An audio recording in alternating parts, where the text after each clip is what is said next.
Today we tell about the life and music of one of America's greatest composers, George Gershwin. That was the opening of Rhapsody in Blue, composed by George Gershwin. Gershwin lived only 39 years, yet in that short time he wrote hundreds of unforgettable popular songs. He wrote some concert works, such as Rhapsody in Blue, that are still performed today. And he wrote what many consider to be the most beautiful American opera, Porgy and Bess. George Gershwin was born in New York City in 1898. His parents were Russian Jews who had immigrated to the United States. George and his two brothers and sister had a close, happy family life. George liked playing games on the streets of New York. He liked exploring the city. He did not like school or studying. While exploring the city, George heard jazz and blues music spilling out of public drinking places. However, he did not become seriously interested in music until he heard another boy playing the violin in a concert at his school. George began to take piano lessons. His teacher was a fine classical musician. He immediately recognized George's unusual ability. The teacher wrote about him to a friend, "I have a student who will make his mark in music if anybody will. The boy is a genius, without doubt." George studied classical piano, but his strongest interest continued to be jazz and popular music. At the age of 15, he left school and went to work in the music business. The New York City street, where most music publishers had their offices, was called Tin Pan Alley. The phonograph and radio had been invented in the late 1800s, but it would be many years before there were musical recordings or regular radio broadcasts. Tin Pan Alley publishers needed another way to sell new songs, so they employed people to play the piano to do this. The piano players played the songs all day long to interested singers and other performers. George Gershwin was one of the youngest piano players in Tin Pan Alley. Soon he was considered one of the finest there. He was already writing his own songs. He succeeded in getting one published when he was only 18 years old. It had a long title, "When you want 'em, you can't get 'em. When you've got 'em, you don't want 'em." George Gershwin was now a real composer. The rest of his life was an unbroken record of success. He wrote song after song. His ideas were so endless that he was not even troubled when he once lost some music he had been writing. "There is plenty more where that came from," he said.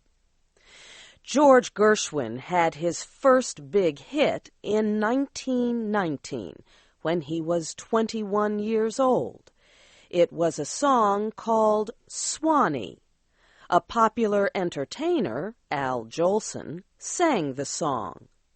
Swanny was made into one of the first musical recordings.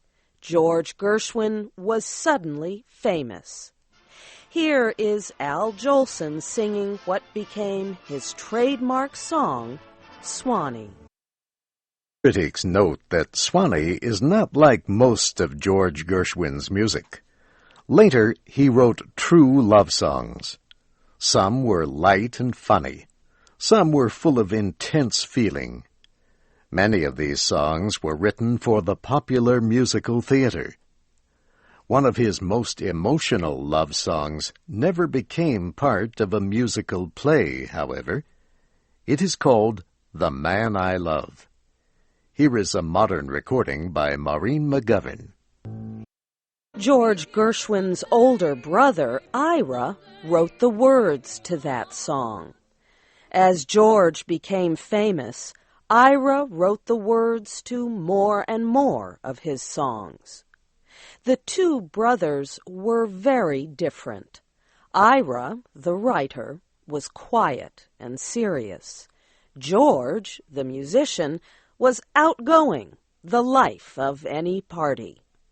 But George wrote better songs with Ira than with anyone else.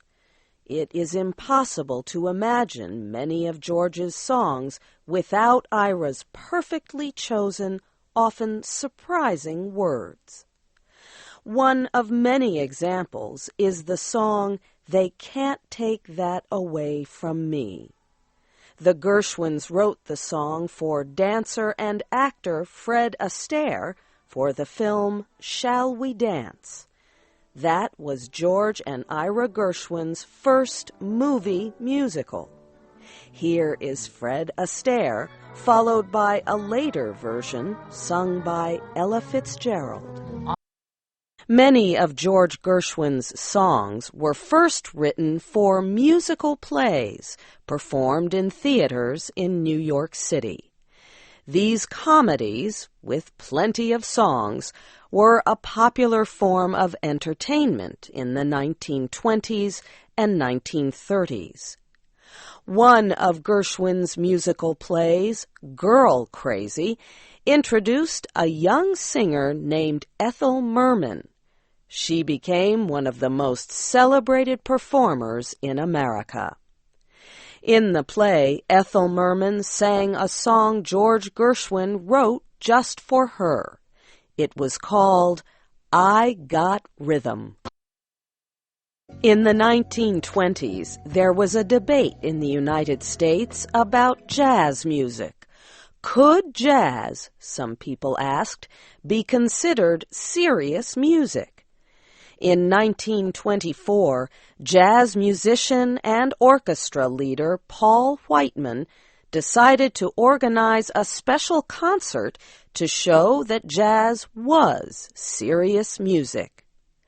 George Gershwin agreed to compose something for the concert before he realized how little time he had to do it.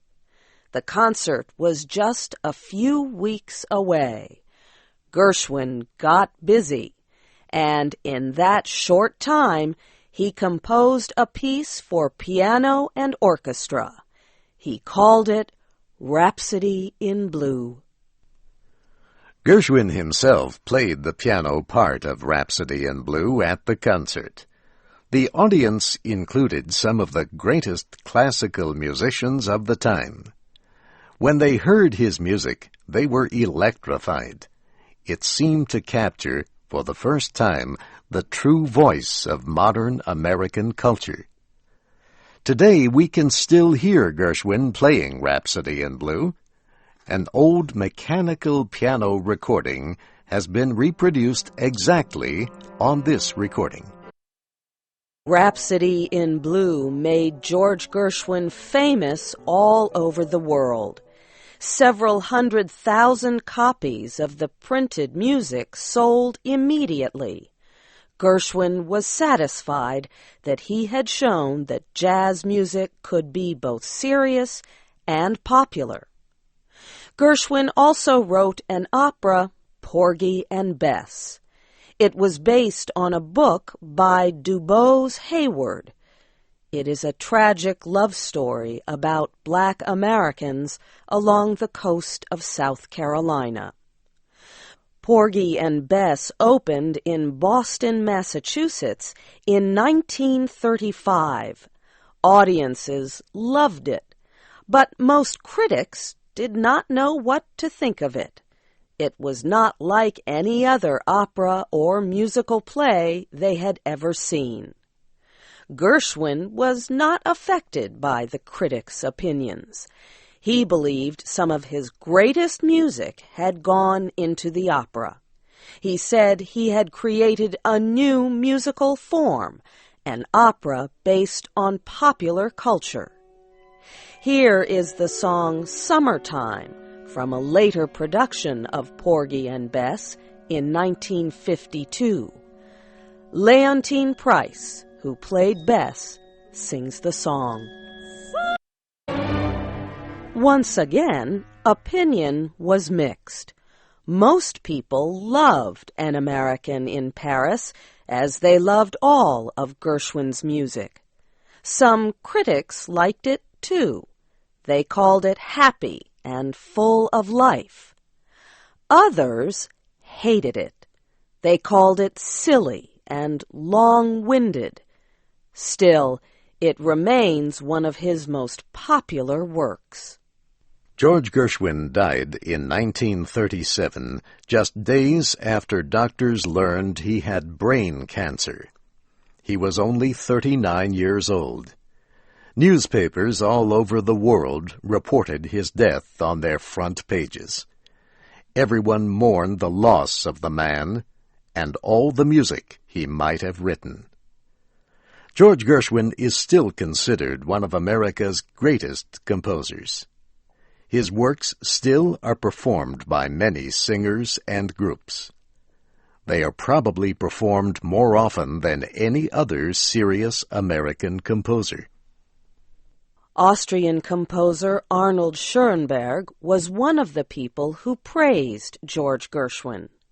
Schoenberg said Gershwin was a man who lived in music and expressed everything through music because music was his native language.